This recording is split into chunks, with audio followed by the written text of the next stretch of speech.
Hello, नमस्कार, शुभ सकाळ मंडळी. कसं काय, बरं आहे ना? मी मजेत आहे. आय होप तुम्ही पण छानच असाल. आजच्या सुंदर गोड दिवसाच्या तुम्हाला खूप खूप शुभेच्छा. तर ठरलं तर मगच्या 28 फेब्रुवारीच्या भागात म्हणजे आज काय झालं माहिती आहे का? चला सांगते. तर काल आपण बघितलं होतं की सुभेदारांच्या घरी महाशिवरात्रीनिमित्त महापूजा ठेवली आहे आणि आता सायलीने वाळूचा महादेव बनवला होता आणि त्याची पूजा पण केली होती. आता अर्जुन आणि सायली त्या केसबद्दल जरा डिस्कस करतायत आणि जोशी वकिलांकडले असलेले डॉक्युमेंट्स अर्जुनच्या हाती लागलेत आता. तर त्याच्यावरून अर्जुन आणि सायलीमध्ये आता संभाषण होत आहे. तर सायली आता अथर्व विचारेचा फोटो बघून म्हणते की फक्त या फोटोवरून आपण त्याला कसं शोधणार आहोत, हे किती कठीण आहे. तर अर्जुन आत्मविश्वासाने सायलीला म्हणतो, कठीण असलं तरी अशक्य नाहीये. हा अथर्व विचारेने हे झेरॉक्स फोटो काही महिन्यांपूर्वी काढले असतील किंवा काही वर्षांपूर्वी. तो जिवंत असेल किंवा मेलेला असेल, पण त्याचा सापडण्याचा 1% जरी चान्स असेल ना, तरी मी तो घेणारच आहे. आता अर्जुन इथे खूप आत्मविश्वासाने ही गोष्ट बोलतोय आणि आता सायली पण देवावर विश्वास ठेवत म्हणते की ह्या जगात अशी कुठली तरी गोष्ट असेल ना, एखादी गोष्ट जी आपल्याला अथर्व विचारेपर्यंत पोहोचवू शकेल किंवा हा अथर्व विचारे कुठेतरी असेल ना आणि तो आपल्याला सापडेल. आता सायली इथे जरा बेचैन होते, कारण एका व्यक्तीला फक्त फोटोवरून शोधायचंय. आता सायली देवाकडे प्रार्थना करते आणि ती सांगते की मधुभाऊंनी खूप हाल अपेष्टा सहन केलेत. आता जर हा अथर्व विचारे नावाचा माणूस सापडला नाही तर साक्षी खरं बोलते असं कोर्टात सिद्ध होईल आणि मधुभाऊंची सुटका नाहीच होऊ शकत. देवा, आता तूच काहीतरी मदत कर आणि तू दाखवून दे की नेहमी वाईटावर चांगल्याचा विजय होत असतो. आता सायलीने देवापुढे हात जोडून प्रार्थना केली आहे आणि ती पुन्हा अर्जुनची मदत करायला लागली आहेत. जोशी वकिलांकडून मिळालेले डॉक्युमेंट्स दोघंही पुन्हा पुन्हा पडताळून पाहतायत, कारण कुठले धागे दोरे हाती लागतील की काय असं त्यांना वाटतंय आणि त्यांना ही सगळी शक्यता पडताळून पाहायची आहे. आता पुढच्या सीनमध्ये आपल्या विलन प्रियाचा ड्रामा आपल्याला बघायला मिळणार आहे. इथे प्रिया अश्विनला गोल गोल गुंडाळत म्हणत असते की इथे माझी साथ आता कोणीच देत नाहीये, माझी सख्खी आई सुद्धा माझ्या सोबत नाहीये. तू लग्नात बघितलं ना ती कशी वागत होती ते. अरे तिला तर असं वाटतं की माणसं तोडते. तुलाही असंच वाटतं का रे अश्विन की मी माणसं तोडण्याचा प्रयत्न करतेय? बापरे, किती तो ड्रामा. पुढे ती अश्विनला अजून गुंडाळत म्हणते, तुलाही असंच वाटतं का रे की मी इतकी वाईट वागते का रे? तेव्हा आता अश्विन जागेवरून उठतो आणि म्हणतो की बघ प्रिया, मी जरी सायकोलॉजिस्ट किंवा सायकेट्रिक नसलो ना, तरी थोडीफार सायकोलॉजी मला पण कळते आणि दादाने तुला जे हर्ट केलंय ना, त्यामुळे तू इतकी दुखावली गेली आहेस की तुझा राग आहे ना असा कधीही कुणावरही आणि कसाही बाहेर पडतो. आता माझी अशी अपेक्षा आहे की अश्विनला आता खड्ड्यात पडायचंच आहे, तर प्रियासोबत जाऊन त्याने पडावं. तो पुढे प्रियाला म्हणतो की यात खरंच तुझा काहीच दोष नाहीये. त्यावर प्रिया म्हणते, थँक्स अश्विन, खरंच थँक्स. माझ्या मनात आत्ता जी खळबळ सुरू आहे ना, ती फक्त तुलाच समजते. मी ना नीट वागण्याचा खूप प्रयत्न करते, पण मला कुणाची साथच मिळत नाहीये. आता अश्विन तिला हसवण्यासाठी थोडासा हसून बोलतो, एक्सक्यूज मी, म्हणजे मी तुला इथे तुझ्या समोर हा ऑलमोस्ट 6 फीट उंच असलेला मुलगा तुला दिसत नाहीये का? हा म्हणजे I am a invisible man. तेव्हा प्रिया आता त्याला म्हणत असते, इनविजिबल काय अरे, असं ती म्हणते. तेव्हा अश्विन तिला म्हणतो, अशीच हसत राहा, तू हसताना ना छान दिसतेस. हो, आणि तुझं ना नाक पण असं लाल होऊन जातं, अगदी ते शाळेत न जाण्यासाठी रडणाऱ्या बावट मुली असतात ना तसं. बावट हा शब्द बरोबर होता, बाकीचं सगळं अश्विनला वाटतंय म्हणून ठीक आहे. आता ते दोघं एकमेकांसोबत पुन्हा नव्याने फ्रेंडशिप करतात आणि फ्रेंड्स या नात्याने उद्या तू आमच्याकडे पूजेला यायचंय म्हणून अश्विन आता त्याने परत माती खाल्ली आहे आणि प्रियाला त्याने इन्व्हिटेशन दिलंय घरी येण्यासाठी. म्हणजे आता उद्या अथर्व विचारे जर तिकडे आले सायलीच्या घरी, तर प्रिया त्यांना बघून काही गोंधळ नको व्हायला, एवढंच मला वाटतंय. हे बघणं पुढे मनोरंजक ठरणार आहे, तर व्हिडिओ शेवटपर्यंत बघत राहा. आता सुभेदारांच्या घरी पूजेची सगळी तयारी छानपैकी झालीत. गुरुजी आलेत आणि त्यांनी सगळी पूजेची मांडामांड केली आहे. पूर्ण आजी, विमलताई आणि घरातले इतर सदस्य आपले सायली आणि अर्जुन ते पण तिथे उभे आहेत. आता ते म्हणतात की सगळी पूजा झाली आहे, पूजेची तयारी झाली आहे. तर आता कल्पनाताई इथे म्हणतात की गुरुजी, पूजा मी एकटीने केली तर चालेल का?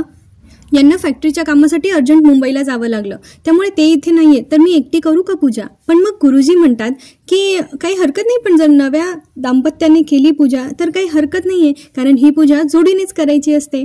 तसं त्यांनी मागच्या वर्षी दाखवलं होतं की अर्जुनने एकट्याने पूजा केली होती जेव्हा सायली हरवली होती. पण मग ठीक आहे, आता यावर्षी ते विसरले असतील. मग त्यांनी जोडीने पूजा करायला सांगितली आणि मग त्यांनी अर्जुनला सांगितलं, अर्जुन सुभेदार या पूजेला बसा. ते दोघंही खुश होतात.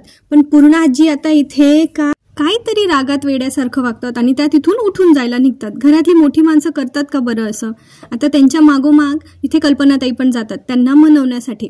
आता ते काय करायचं तो विचार करायला जातात. पण जाता जाता कल्पनाताई सायलीला जो किल्लरवाला लुक देतात ना, आई ग बिचारी सायली ग, किती सहन करायला लागतंय तिला.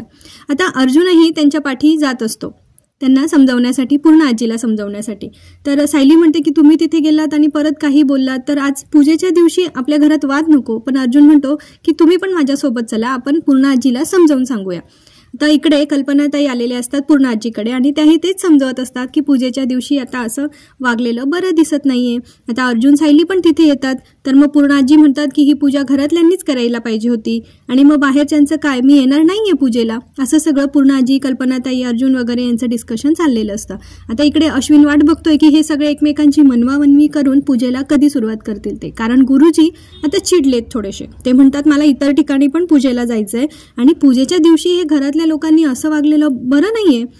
तर ते म्हणतात पूजा करायची आहे की नाही की मी जाऊ दुसरीकडे. आता अश्विन त्यांना कसं बसं थांबवतो आणि ह्या लोकांच्या रूममध्ये म्हणजे पूर्ण आजीच्या रूममध्ये जातो. कधी कधी पूर्ण आजी घरातल्या रूममधून बाहेर येतात, कधी बाहेरून येतात. आजीचा रूम कुठे काय माहिती नेमकं. तर आता अश्विन त्यांना समजावत असतो की गुरुजी आता पूजेसाठी सगळ्यांची वाट बघताय आणि ते असं रागात निघून जायचा विचार करताय. तेव्हा सगळेजण विचार करतात की असं पूजेच्या दिवशी गुरुजींनी असं घरातून निघून जाणं बरं नाही. त्यावर आता ते तोडगा काढण्यासाठी तिकडून येतात. मग गुरुजी त्यांना परत विचारतात की काय ठरलंय तुमचं, कोण बसणार आहे पूजेला, नवीन जोडपं बसणार आहे का पूजेला. तेव्हा बाकी कोणीच काही बोलत नाही. शेवटी अर्जुनच हो म्हणून देतो आणि म्हणतो की हो आम्ही बसतोय पूजेला. आता चला, महादेवाने या दोघांची प्रार्थना ऐकली आहे आणि आता दोघांच्या हातून सुभेदारांची ही महाशिवरात्रीची महापूजा पार पडणार आहे. आता अर्जुन आणि सायली मनोभावाने पूजा करायला बसतात. छानपैकी त्यांची पूजा आटोपते आणि नंतर त्यांच्या घरी ज्या लोकांना इन्व्हाइट केलेलं असतं ती सगळी मंडळी येतात आणि एक एक करून सगळ्यांचा नमस्कार करत असतात, ती पूजा करत असतात. आता अर्जुन सायलीला सांगून जातो की तुम्ही थांबा इथे, मी वर माझा स्टडी करत बसतो केसचा. आता त्याला त्या केसचा स्टडी करायचा असतो आणि तो पुन्हा ते जोशींनी दिलेले जे डॉक्युमेंट्स असतात ते काढून परत एकदा चेक करत असतो. आता इकडे एंट्री झाली आहे अथर्व विचारेची. अथर्व विचारेला अचानक बघितलंय सायलीने. तो सगळ्या लोकांशी अगदी हसत खेळत भेटत असतो. तेव्हा सायली त्याच्या मागे मागे जाऊन त्याला बघत असते, हा नक्की तोच आहे का, हा नक्की तोच आहे का, असं ती कन्फर्म करत असते. आणि मग त्याचा पूर्ण चेहरा सायलीला दिसतो. तेव्हा तिची खात्री पटते की आपण फोटोमध्ये बघितलेला व्यक्ती हाच आहे. आता तिला त्याच्याशी बोलायचं असतं.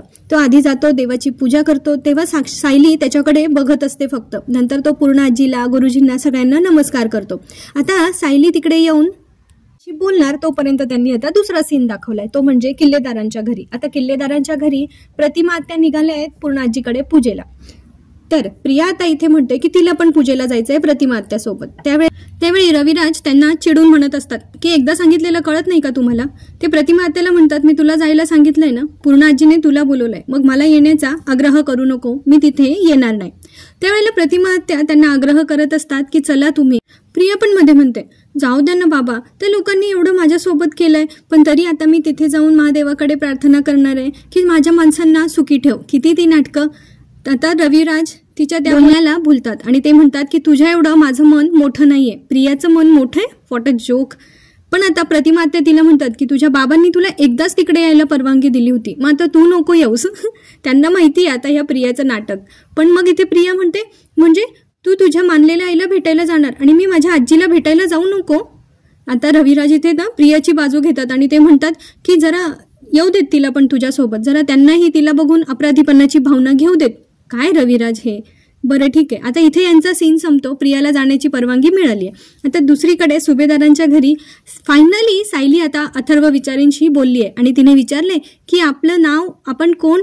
त्यावेळेला ते सांगतात की मी अन्नपूर्णा ट्रस्टमध्ये व्हॉलंटियर म्हणून काम करतो आणि माझं नाव अथर्व विचारे. आता सायलीला कन्फर्म होतं हाच अथर्व विचारे, पण तिला विश्वास काय बसत नाही आणि ती त्यांना बसवून अर्जुनला बोलवायला जाते. आता तिने अर्जुनला पटकन सांगायचं ना की खाली अथर्व विचारे आलेत म्हणून. खरं तर अशा सिच्युएशनमध्ये आपल्यालाही कळत नाही की पटकन काय बोलावं, तर ती अर्जुनला सांगत असते तुम्ही पटकन खाली चला, आपल्या कामाची एक गोष्ट आहे, पटकन खाली चला. आणि मग ती अर्जुनला हळूहळू जिन्यावरून खाली घेऊन येते. तर हे त्यांनी थोडंसं असं आपल्याला फ्लॅश करत दाखवलंय की आपल्याला अशी उत्सुकता वाटून राहावी की अथर्व सुद्धा मी इथे थांबेल की नाही, तो निघून जाईल की काय, तेवढ्यात प्रिया येईल की काय. आणि मग फायनली अर्जुन आणि अथर्व विचारे एकमेकांच्या समोरासमोर येतात आणि ते नंतर ओळख करून सांगतात मी अर्जुन सुभेदार आणि तो म्हणतो मी अथर्व विचारे. अर्जुन एकदम शॉक होऊन त्याच्याकडे बघत असतो. त्याच्या चेहऱ्यावरचे भाव एकदम आश्चर्यकारक असतात. अर्जुनला विश्वासच बसत नाही की मगाशी आपण ज्या व्यक्तीबद्दल सापडेल की नाही हे चर्चा करत होतो, ती व्यक्ती आज आपल्या घरी आपल्या समोर आली आहे. ही देवाचा चमत्कार नाही तर अजून काय असणार आहे. खरंय, खऱ्या लोकांची साथ देव कधीच सोडत नाही आणि त्यांना कुठल्या ना कुठल्या रूपात नक्की मदत करायला येतो. आता इथे आजचा भाग संपलाय आणि पुढच्या भागात त्यांनी आपल्याला दाखवलंय की अथर्व विचारेला आता ह्या जोशी वकील आणि महिपत बद्दलच्या सगळ्या कारस्थानांचं जे बॅकग्राऊंड आहे ते समजलंय. अथर्व पण घाबरलाय. आता तो म्हणतो की ह्या सगळ्यांनी मी काही प्रॉब्लेममध्ये फसणार आहे का, मी अडकणार आहे का.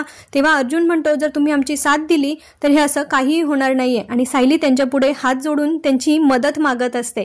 तर पुढील भाग बघणं काय असेल अथर्व विचारेचा निर्णय. ते सायली आणि अर्जुनची मदत करतील का, किंवा ते निघताना प्रिया त्यांना दिसेल का, प्रियाला या सगळ्या गोष्टींबद्दल काही कळेल का, हे पाहणं मनोरंजक ठरणार आहे. माझ्या आवाजातला आजचा रिव्ह्यू आवडला असेल तर चॅनलला लाईक, शेअर, सबस्क्राईब नक्की करा. तेव्हा भेटूया पुढच्या भागात. तोपर्यंत आपली आणि आपल्या प्रियजनांची काळजी घ्या. धन्यवाद.